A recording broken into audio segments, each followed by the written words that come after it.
You're listening to A Deeper Dive, a part of the Winsight Podcast Network. What do Subway, Chipotle, and Texas Roadhouse have in common? Well, they're all subjects of this week's very different episode of A Deeper Dive. Hello, this is Jonathan Mays, Editor-in-Chief of Restaurant Business, and in this week's episode of the podcast, I demanded that a pair of our more veteran editors talk about a single topic they've covered over the years that stands out in their memory. The episode features Peter Romeo, editor-at-large, and Lisa Jennings, executive editor. All three of us have covered this industry for a little bit. Now, one rule I had in this week's episode, you cannot bring up the pandemic because just that is too damn obvious. So we talk about Subway and particularly the now infamous Jared Fogle incident. Then we talk about Chipotle's E. coli outbreak and the impact that's had. And then we end with a discussion on Texas Roadhouse and the sad loss of the chain's founder. The result of all of this is a very interesting discussion on three notable topics from the last decade in the restaurant industry. So please have a listen. Welcome you two to the podcast. Good to be here, Jonathan. Thanks for having me. All right, so we're going to start. This is going to be a little bit of a different episode this week. And I wanted you to remember a specific event that you covered during your lengthy journalism careers in the restaurant space, and we can talk a little bit about them. And the first one is I'm going to bring up is the Subway Jared Fogle incident. Now, you might recall this, that in I believe it was 2015 that there were some news stories coming out of Indiana in which a house was being raided that happened to belong to the notable Subway spokesman who had a shockingly lengthy career of being the spokesman for Subway, 15 years or something like that. By that particular point, had become kind of ubiquitous for losing weight by eating sandwiches, and it turns out that he was a child molester. Really one of the most shocked. Do you remember this, you guys? Oh, yeah. Absolutely. I remember seeing the police reports, what was it, in Indiana? And thinking, oh my God, this can't be good. So, yeah, horrible. So I remember this, and in but that year I was working for a different publication, and my editor at the time at said publication called me up and is wondering when it was unknown that it was like Jared was behind, that he was under investigation specifically, or that it was related to apparently a friend of his. Anyway, she was wondering, should we write about this? I mean, that's what she was asking me, and I'm like, I had to convince. Well, yeah, we actually have to, because he's a pretty important figure. He is being raided. Or his house is being raided. Guys, that does not happen every single day. And it turns out that he would end up in prison. And, the impact of that whole scenario is actually still, I think, being felt by Subway today. It was a turning point for sure. I mean, he was such the face of the brand, and the whole idea that you could lose weight by eating Subway. I mean, that's basically what he was pitching. I think it really worked for them at the time. Yeah, it did. I mean, it not only made Subway sandwiches seem healthy. And by the way, Subway sandwiches are not really healthy. I mean, you have to take all the good stuff off of it for it to be healthy, like everything else. But it gave a health halo to almost any sandwich concept out there. The impact of that was amazing, because if people don't deliberately. I mean, people do want to eat healthy, but when they go to a restaurant, that's not really their primary goal. But if they think that the thing that they like is healthy, that they'll actually eat at it. And so that Jared campaign gave them this health halo that it was really difficult to match for a long, long time, and was a primary element in their marketing. And at the time, Peter, you might recall that Subway was trying to get out of this $5 footlong thing. By the way, another massive advertising campaign that that, they've struggled to emerge from. But they were really struggling to break out of this $5 footlong campaign. And they were thinking about bringing him back, like, giving him a much bigger ad, or doing another round of Jared ads and things of that nature. And then he just sort of went down in flames. Well, part of the reason why Jared was so successful as a spokesperson was that he was not a spokesperson, that it was genuine, that he really came forward. There really was a Jared, and he really did eat the turkey club or the turkey sandwich every day, and he did lose the weight, and he seemed like a genuine everyday guy. And then you found out that it was all a pretense, that this guy had a very deep, dark side. And you might recall it came out very quickly that he would ply his interest often while being on location to shoot commercials. He would ask to meet young women. And at the time, he also had a book out. So, he would really position himself as this laudable, fascinating character. And then you found out that what you saw wasn't really what this person was all about. And it really tarnished that brand for sure.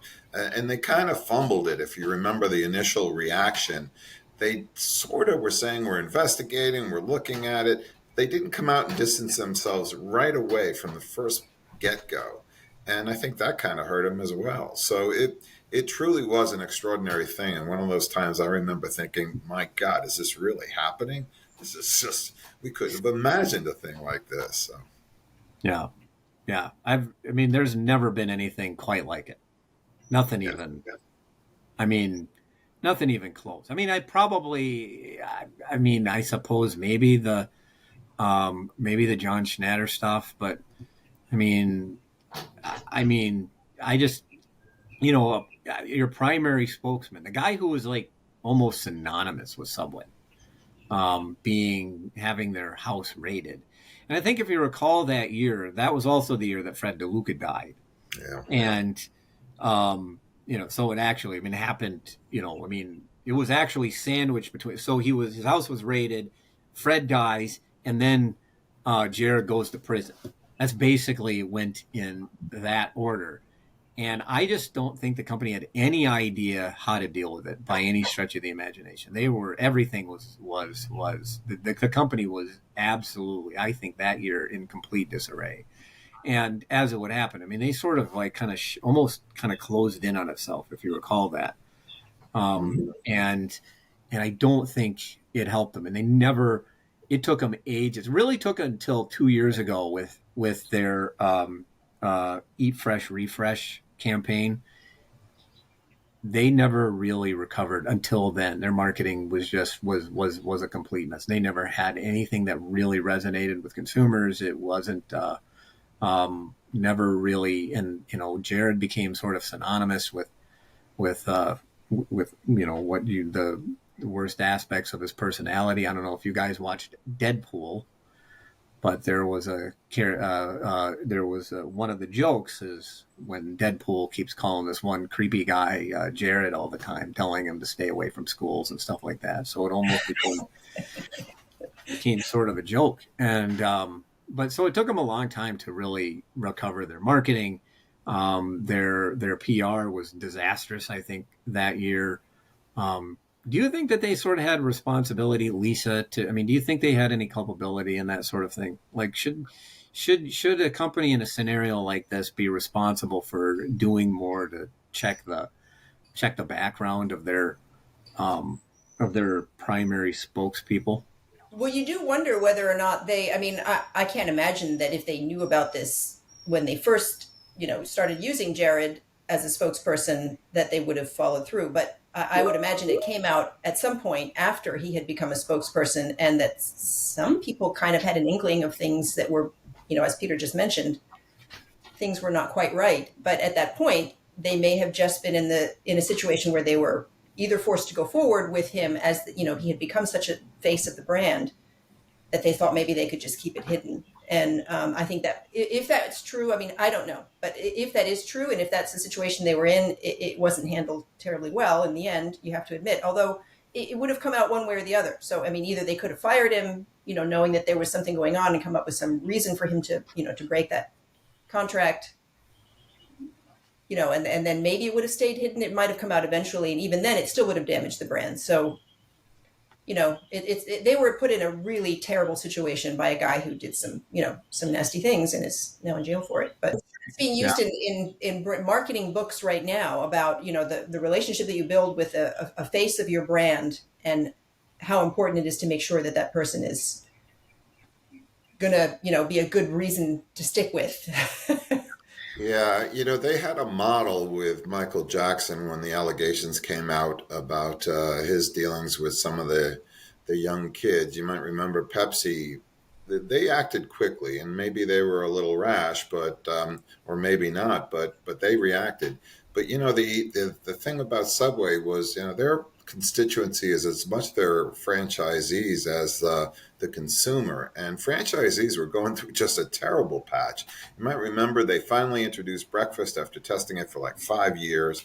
I remember talking to an area developer for Subway and asked him for the sales figure for breakfast, and I said, well, that's in a session and a day, and he said, no, that's a week. I said, well, why do you bother? I think it was under $200 that they and he said, I don't know. This was an edict that came down. It forces us to get ready sooner, and there's a benefit there, but it's not for the sales per se. That time too, the parent, the franchisor, had pulled back all the advertising co-ops. They had pulled back the control of that, so that they were running the advertising too. And then you had the $5 footlongs where they're losing money on the sandwiches, or certainly not making much. So as a franchisee, I would have been furious that they didn't know that this was the case, because he apparently asked the producers to sometimes help him procure young women. So I would have sued the hell out of Subway or Doctors Associates for sure. That's a giant can. I mean, the impact of that whole thing was, essentially the foundation at Subway roughly collapsed, and they lost, 6,000 plus stores in the year since then. They're probably in a period of just sort of steady decline. Not really, they might add some locations, but that's not their focus, by any stretch of the imagination. So they're probably going to continue to decline, for a while. Their sales took a massive hit. There's, by any stretch of the imagination, you have a bunch of franchisees that have low average unit volumes, and then too many locations, and then they lost their two big marketing things right back to back. So big impact from that. All right, next one, Lisa. I'm going to let you go next. What is the what's the event that you recall the most? Well, the event that I recall was the same year, and I was also with the other publication with you, working on this while you were working on that. It was Chipotle's foodborne illness extravaganza that started in 2015. And this story to me is a great example of a story where things went horribly, horribly wrong for a company. So horribly wrong. And, we can go through it all, but they came out of it and amazingly now have really become quite the success story. So, unlike, I think, Subway, Chipotle, really, really came back. But, it all started, if you remember, there was a multi-state E. coli outbreak, started, I think, near me in Ventura County. And at first these things were kind of routine, they came up every now and then for restaurants. People didn't really pay attention, but then there were more and more. And so, there was norovirus, there was more E. coli outbreaks. This was involving, several states. Over 3 years, I think there were 1,100 people sickened, many hospitalized, I think over 50. Nobody died, which is a good thing, but some people had kidney failure and, their lives were horribly impacted by this. There was a point when the men's basketball team in Boston College ate at Chipotle in Boston. That was a norovirus case. And after that, Steve Ells went on TV on the Today Show to apologize, if anybody remembers that, which failed horribly. It was just such a bad attempt at trying to fix the situation. Oh, yeah. And this kept going on. There were criminal investigations. There was a DOJ investigation, which was settled in 2020. Chipotle paid $25 million, which was the highest fine at the time, for a food safety incident. people in the industry were questioning whether the whole idea of fresh food cooked in house could be brought to scale. I mean, Jonathan, you were one of them. You were one of them who was saying, you see, you can't eat healthy. See what happens? You get sick. Why are we calling Chipotle healthy? Well, it was, it's I think arguably fresher food. They have their whole food with integrity thing. They've stuck with that. Right. It's still the case. It's, if you make a Chipotle bowl, it's better than loaded. If you load your, that burrito you eat, especially if it has cheese and sour cream, and you might as well just get a Big Mac and fries and a Coke. All right, fair enough. Okay, fair enough. All right. It's more wholesome than healthy, but you're fine. You're getting a little bit. You're getting more nutrients with your calories. Yada yada yada yada yada. Yeah. Okay. But the idea of Chipotle is health food, I suppose. But for the most part, a lot of the customers are like young men who need the calories. Well, like my sons. But anyway, so through all of this, if you remember, it impacted sales significantly. The stock price fell by, I think, double digits, although it was still, pretty high for a restaurant company. At the time, there was Chipotle was also dealing with, they had suspended a pork supplier because of animal welfare standards. So there was a pork shortage. They were accused of making false claims about GMOs in their ingredients because they serve sodas, and sodas had GMOs. But the thing that really sticks in my mind through all of that, we're following this over 3 years. There was that incident where the Center for Consumer Freedom, if you remember, this is lobbyist hitman Rick Berman's, was associated with this group. Peter's buddy. And they had launched a website that was called chubbychipotle.com. I actually tried to see if it still exists. I forgot about that part. Oh yeah.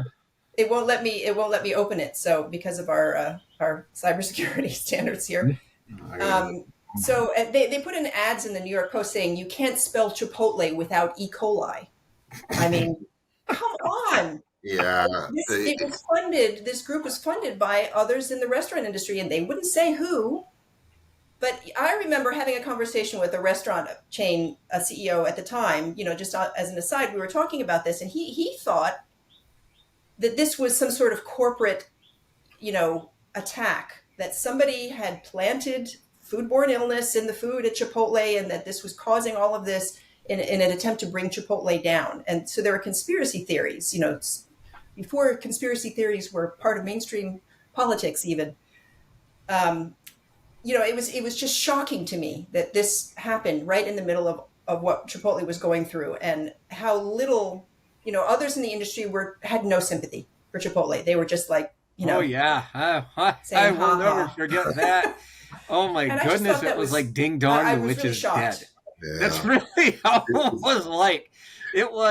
I was at Restaurant Finance when this was all breaking out, and that's really the attitude of a lot of operators. There's zero love for Chipotle, and not really. I mean, I don't know. Let's just face facts. The management at the time was really full of themselves, and they went through that whole thing. To me, that really exposed not as much their health and safety stuff, whatever. I'm not an expert on that, but it really exposed their PR problems that they had at the company for sure, because their handling it was awful. It was every bit actually as bad. Well, yeah, it was every bit as bad as Subway's. The difference is that Chipotle eventually figured things out because a public company had an activist investor. That activist investor essentially resulted in a change in management that led to Brian Niccol coming into the company. And then Brian Niccol, they moved the headquarters, getting rid of a lot of the employees there, and essentially overhauled their whole marketing and operations functions and all that other stuff. And food safety. And food safety, and has really recovered it. But I mean, they were at ICR. I will never forget this. They were at ICR Investor Conference that January, and there were Steve Ells and Jack Hartung, and they were sitting up there in front of a massive crowd of investors who lost their stock fell 50%, somewhere in that neighborhood. And they were just up there kind of like, yeah, we've got the best food safety thing in the planet. We're going to get through this, da da da da da da da da. And it never happened. I mean, their stock their sales kept south for much longer. Far bigger impact than anything we'd ever seen. You remember that, Peter? Oh, absolutely. And I can shed some light on some of those campaigns. The other thing that they were doing at the time, they being Chipotle, remember they did that little animated movie about how everyone else served factory food and they had actual food. And really, it was a criticism against the whole industry. And at the time, I was doing some work for the association, and the directors were beside themselves because they felt like they were giving that Chipotle was giving a black eye to the whole industry. If you weren't Chipotle, you were suspect. And the association was trying to figure out what to do. And how do you counter that? You don't want to give more attention to it by openly challenging it because you doth protest too much. And I remember, some of the things you mentioned when Steve Ells was on the Today Show talking to Matt Lauer. One of the things he swore, and he said it so adamantly, Chipotle is now the safest chain in the U.S. at which to eat. And that very day, Seattle closed 2 stores because of problems. That very day. And I remember calling their PR guy. I'm going to say his name, Chris Arnold. I remember calling him the night where it broke about Boston College, and him being so dismissive about this is nothing, this is no big deal. And meantime, I was hearing from the athletes about what was going on, and it was a big deal, clearly. And then it came out, if you remember, there was a little bit of digging that they had always had a food safety problem. It was almost as if they felt their freshness made them bulletproof. But it came out that 2 units in Connecticut had been closed to be fumigated because they had an E. coli issue and a norovirus issue there. And this is going back years ago. So it really revealed a lot of problems that they have. But, it was all that arrogance. It was all that we're better than you. We are the real deal, and you guys are just slipshod factory operators. And I think the industry did cheer. And thankfully, hopefully, the industry did learn from the mistakes that Chipotle made, but it was certainly a bad time for them. Yeah. But it was a bad time that they came out of. I mean, I think that it's, we can look back on all of this, and it was, at the time, it really was shocking.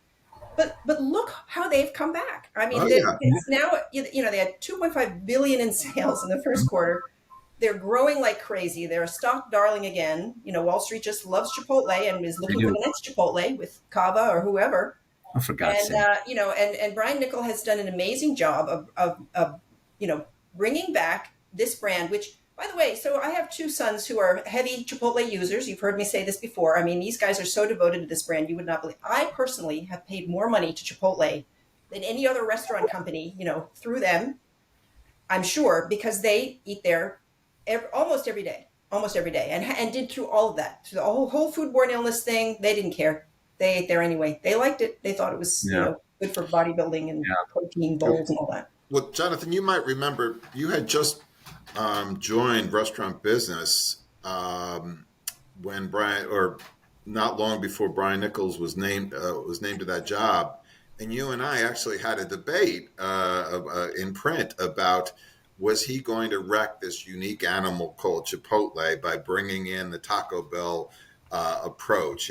Might he dare to do an LTO, which Steve Ells would badmouth as just a ridiculous thing? Would he do things like expand the menu and look at new products and all that kind of stuff? And it was kind of a matter of taking this gem, kind of like painting a mustache on someone in the Sistine Chapel. It just seemed like it was sacrilegious, but it did it. And from speaking as a consumer, I don't think Chipotle's ever been better than it is now. No, yeah. I mean, he brought some. I mean, there's a reason why founders eventually have to cede to permanent CEOs. And I think at that particular, I mean, Steve was, he created a really good thing in Chipotle. But by that particular point, he sort of could do no wrong. And in reality, it was a management problem. It was definitely a clear management problem, and Brian Niccol fixed it.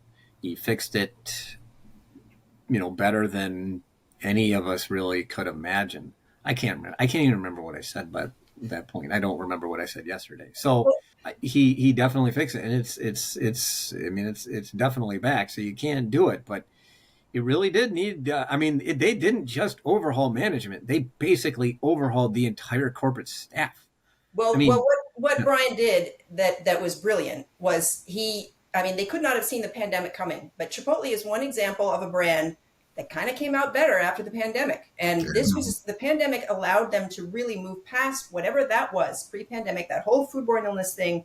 Brian came in and started thinking about all of the aspects of Chipotle now that they benefited from through the pandemic. The drive-throughs, the technology, the moving to digital, the building the digital side of the business, all of that had been starting to be put in place before the pandemic, and of course helped them succeed through the pandemic. And now they've come out the other side, going gangbusters, largely because of some of those decisions, which he didn't know the pandemic was coming. So that was just totally something that you could say it's prescient. He saw it happening in the industry and saw it as necessary, and so their investments increased during the pandemic because they saw how valuable some of these things were. Right. But that's what did it. In the end. And these days, for a brand that was in being the butt of jokes on the talk shows for all sorts of things that are fairly unpleasant, you don't want your restaurant to be associated with, with these kind of illnesses. Do you ever hear that now? No, it's not a thing anymore. Right. So. Awesome. So, lesson for the first two: make sure your marketing is really strong. Peter, last one. What's your? Well, unfortunately, I have kind of a sad one, and it was something that it was the most recent instance of a development that unfortunately I've had to cover several times in my career, and it still kind of haunts me. It still makes me very upset and is food for thought. But the death of Kent Taylor. Oh my God. Now, here you had a guy who was truly a visionary. He had quite a bit of money. He had a thriving chain. He was not encountering anything on the business side that really was of serious nature.